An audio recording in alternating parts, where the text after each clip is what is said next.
Hi, I'm one of the F1 doctors working at Bournemouth Hospital, and I'm out of the picket line today to fight for pay restoration and for increasing the number of jobs for doctors. I think West Streeting's offer doesn't go nearly far enough to cover all the issues that we're facing at the moment. First of all, his offer didn't address any of the pay restoration issues at all. And back when the initial negotiations were made, there was an ongoing promise to keep working for pay restoration.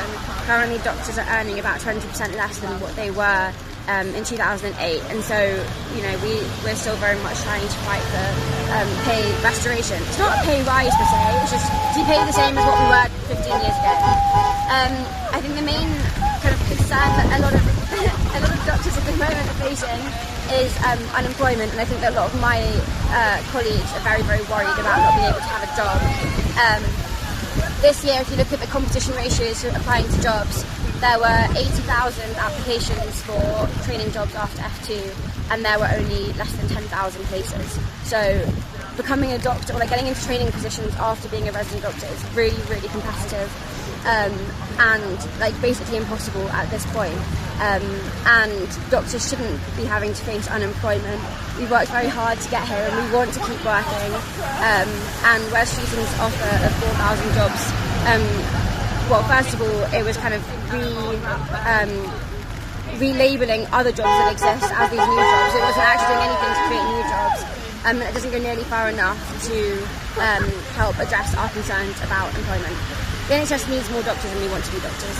Yeah, a lot of what you see at the moment is, for example, with nursing staff, there aren't enough nurses, so then you get kind of bank nurses who are charged much higher rates. With doctors, when there aren't enough doctors in the hospital bring in locum doctors who their rate is about 10 times per hour what we're getting paid. It doesn't make financial sense for the government to be cutting jobs like this, because the patients are always going to be there. The number of patients rises each year as the population grows and the population ages, and so it doesn't really make much sense. If it's a short-term measure to try and save money, I think it's completely the wrong way of going about it. Whenever the government uses the argument of, well, we don't have enough money to create these jobs or to increase the pay of doctors, in the grand scheme of the money that the government uses elsewhere, you're right, I think that the money does exist. It's just being used in very different places. So.